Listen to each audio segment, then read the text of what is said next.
Welcome back to A Misogyny. I'm your host, Ananda Lewis. You're listening to episode 82. What's going on? That's right. What's going on in America? But don't get it twisted. I've said before, A Misogyny is not a political podcast, and I'm going to keep it that way. I've also said that I don't want to talk about this administration on my podcast, and I'm going to try to keep that promise. Here's the deal. A Misogyny features advocacy for people with disabilities and women. This is a mental health podcast. And even though I have shared some political stories before, at the time, things in our country were bad, but they weren't burning around us. And if I brought political trauma to you every time I turned on the mic, am I doing my due diligence? No. Politics ran me off of social media today. I literally just could not do it. No scrolling, no posting videos. I couldn't even talk about my books today, guys. I'll do it here, but I couldn't do it on social media. The actions of this administration have taken a toll on my mental health, and I'm sure it's taken a toll on your mental health as well. Do I think people around the world need to know what's going on? Of course, absolutely. And social media sometimes isn't always the best avenue because there's a lot of misinformation.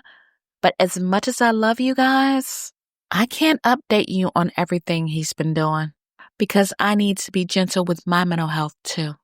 After I'm done recording and editing, I have to play back these episodes, and I don't want to hear anything about him. That's just how I feel. But other things are going on in our country, and I'm happy to share them with you. But first, I want to take a moment to welcome 2 new countries that have joined us, Peru and Lebanon. Welcome, friends, and thank you for tuning in. Now let's see who's tuning in this week from around the world. We have Colombia, Peru, Ireland, Japan, Australia, Canada, South Korea, Ukraine, and Uganda. I'm sending you a big warm welcome and thank you so much for tuning in. I know my episodes have been very sporadic, and like I said, it's because I don't want to talk about the current administration.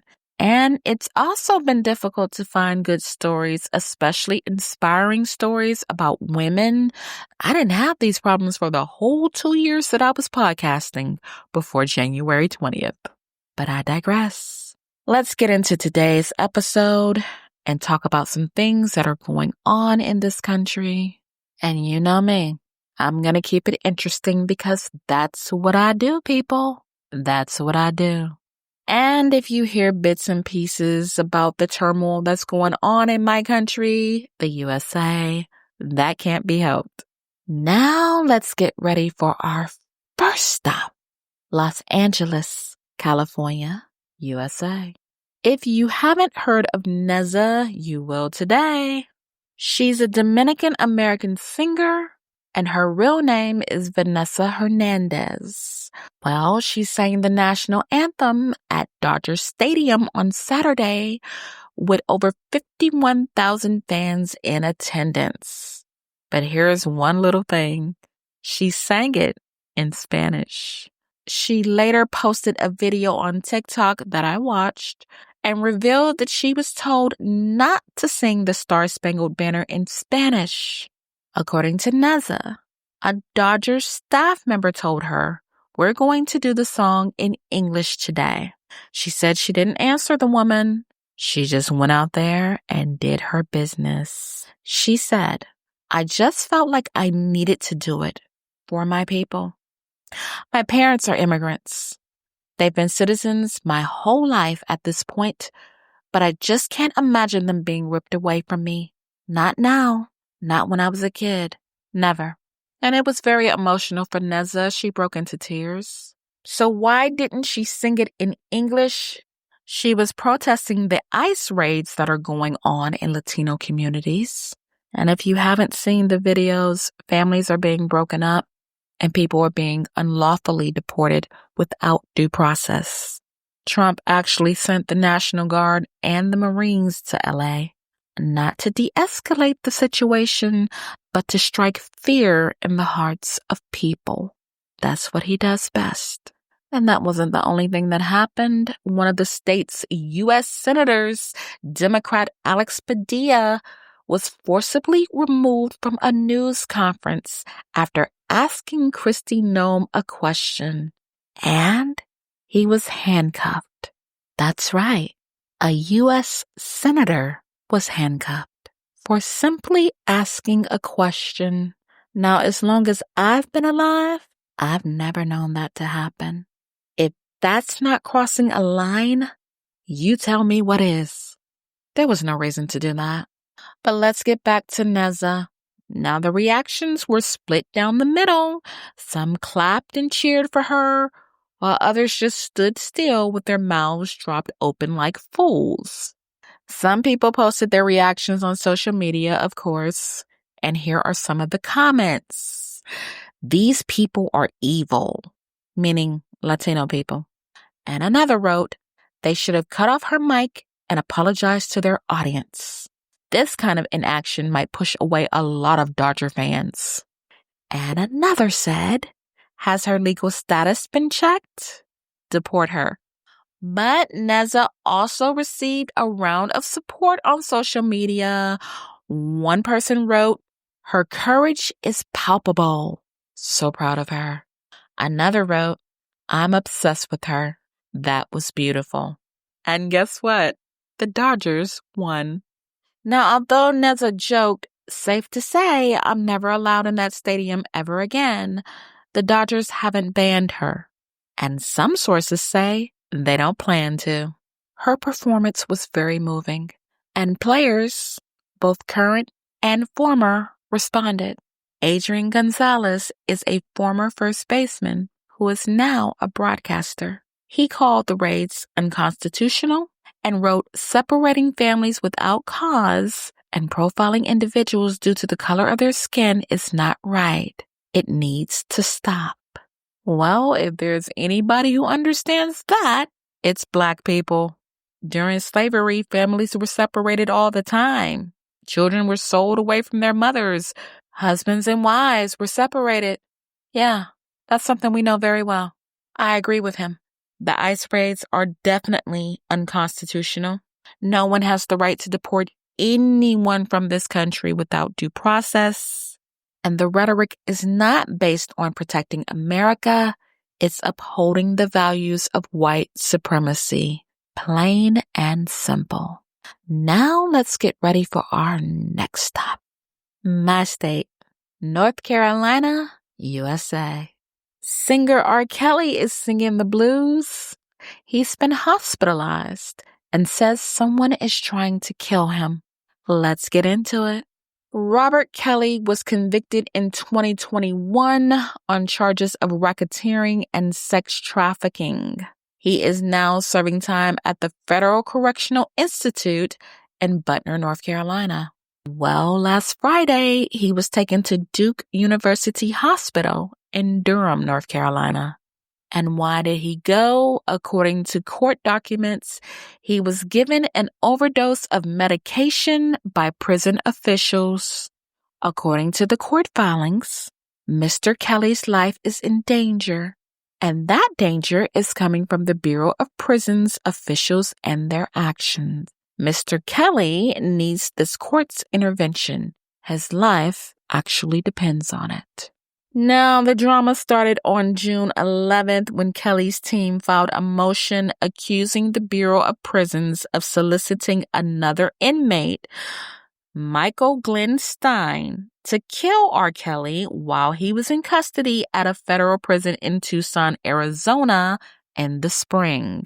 BOP officials offered Stein, who is allegedly a member of the Aryan Brotherhood gang and who has terminal cancer, an opportunity to live out the last of those months as a free man if he killed R. Kelly. Allegedly, Stein himself told Kelly the truth and that his life was absolutely in danger. Now, do I believe this? I'm leaning towards yes, because the Aryan Brotherhood absolutely hates anyone who is not white. I've also worked in the prison system, and I know if you're an inmate that is not well liked, you can be a target. I'm not a fan of R. Kelly, but yeah, I'm willing to throw him an olive branch and say somebody is trying to kill him, because why not? His lawyer is Bo Brinley, and he has a lot to say. According to Brinley, the day after the incident with the medication overdose, Kelly was moved to solitary confinement and was denied the opportunity to speak with him. He also said he's trying to get a presidential pardon from Trump. I don't know if that's going to happen.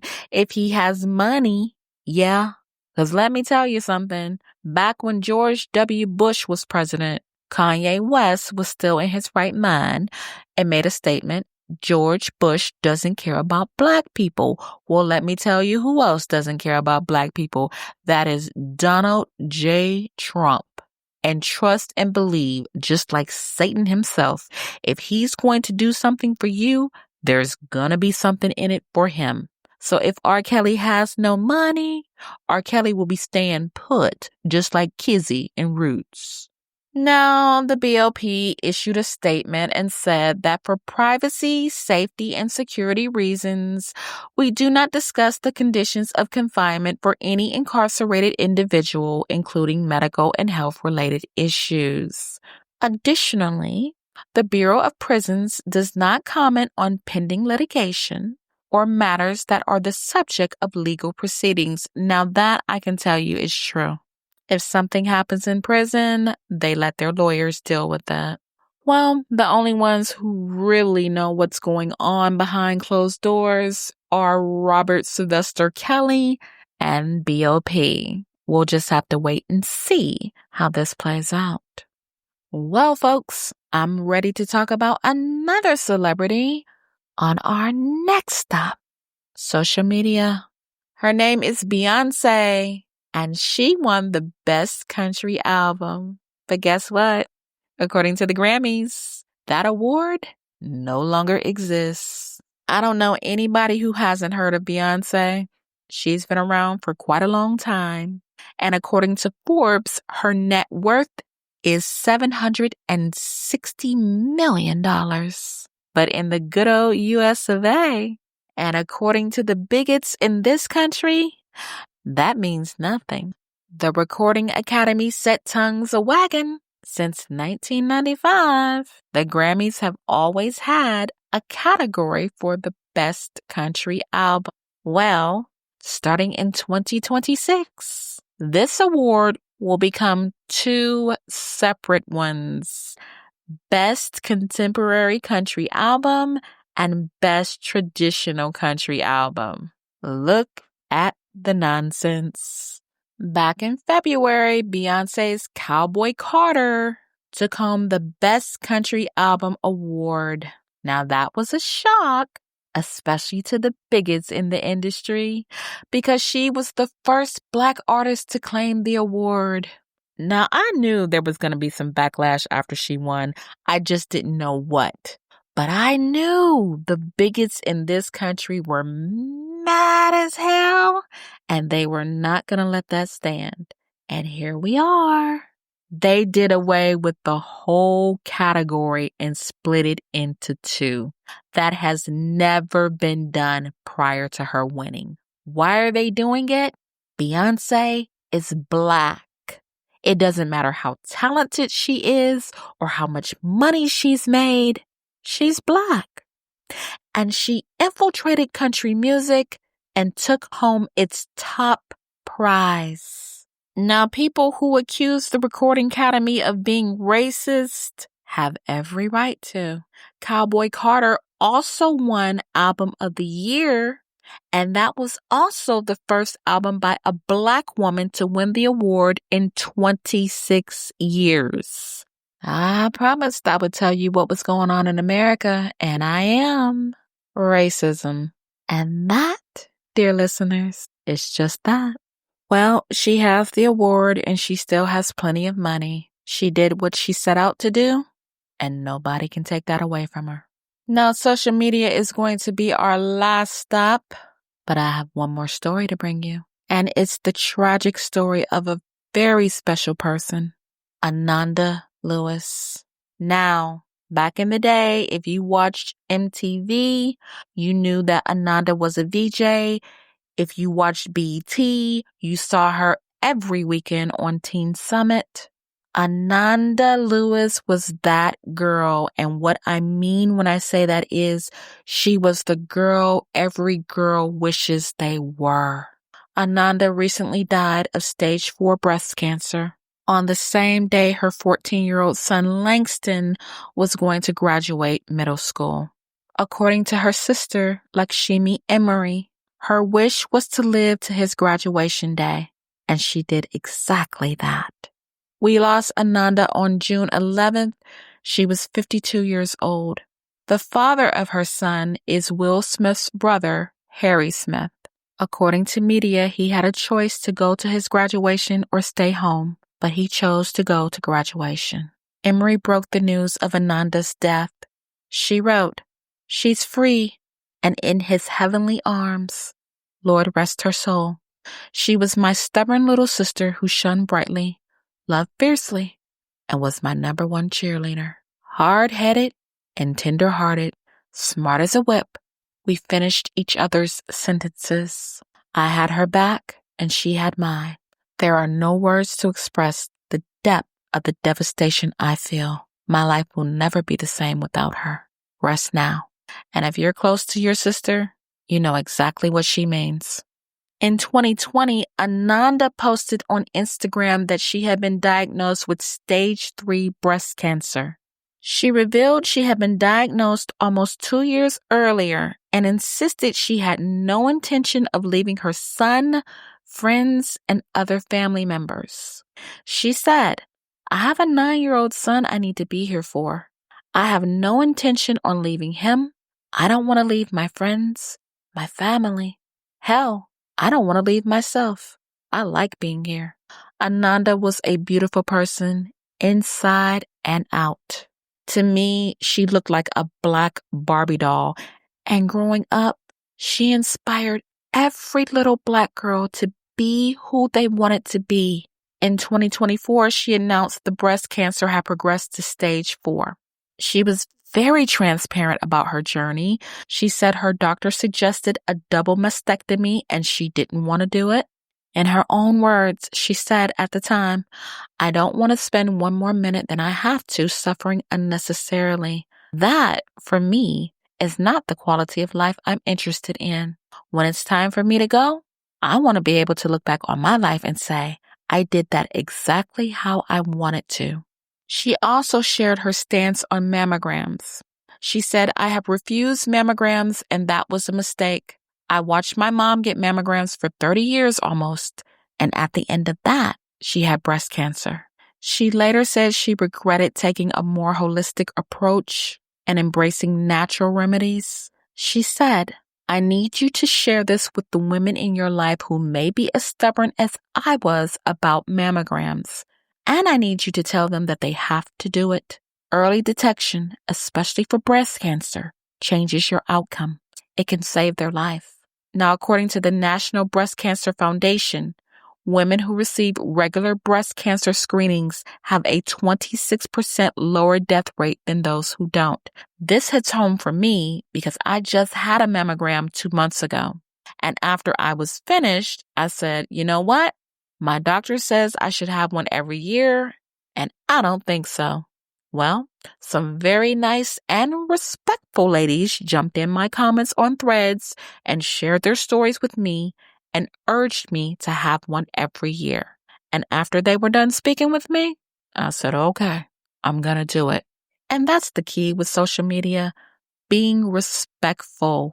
As long as you are respectful of other people, they're open to listening to what you have to say. But when you come in sounding condescending and negative, they're going to shut you down every time. In 2024, Ananda also shared why she decided not to have a double mastectomy. She said they wanted to take both breasts. They wanted to do all of these big things that I was not ready for. And as a woman, I can understand that. We live with these things for as long as we live with them. And the thought of somebody chopping them off, yeah, that's traumatic. So I totally get where she's coming from. Now, God forbid I'm ever faced in this situation, but if I have to have one, then I'm going to have a mastectomy. The take-home point is Ananda regretted her decision. She said, looking back on that, I go, you know what? Maybe I should have had a double mastectomy. My lymph system really flared up. It was the first time I ever had a conversation with death because I felt like this is how it is. Black women who are listening to me, we are 40% more likely to die from breast cancer than white women. What can help? Regular screenings. On February 10th, Ananda posted her last Instagram post, and she said, prevention is the cure. If you're in a healthy body, you're holding a winning lotto ticket. Please learn how to avoid cancer because you still can. Traditional medicine isn't magic, but it's the best we have to fighting this terrible disease. A beacon of light at the end of the story is women are listening. Someone posted on Instagram, I am 48 years old and I've never had a mammogram. And I want her family to see and know that because of her, I just signed into my health plan for the first time and looked up a doctor and made an appointment to get my first screening. Thank you for making this. I know you're gone from this earth, but I know your spirit hears this. Thank you for the warning, and I heard you. I think women around the world heard Ananda Lewis's call, especially Black women. What a beautiful soul. May she rest in peace. And before our misogyny train stops, one more thing to share with you. Janias is my third series, and the ebook is at Barnes & Noble right now.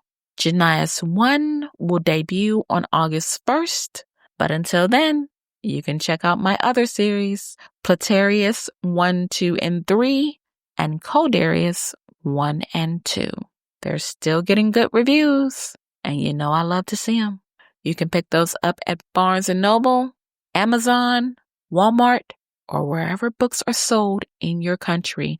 Also, you can go to www.dohannah.com. And if you live in the following countries, Austria, Australia, Canada, Luxembourg, or South Korea, I've posted some bookshops where you can find my books. Well, listeners, I promised I would share with you what's going on in the U.S., and I have. I'd love to sit and bring you more stories, but I'm out of time. If you enjoyed today's episode or learned anything from it, feel free to follow me on Podbean, Apple Podcasts, Spotify, Samsung, iHeartRadio, YouTube Music, and more. People, I want you to take care of yourselves and each other. In these days and times, it's definitely needed. I will be back with more stories, so be good to yourself.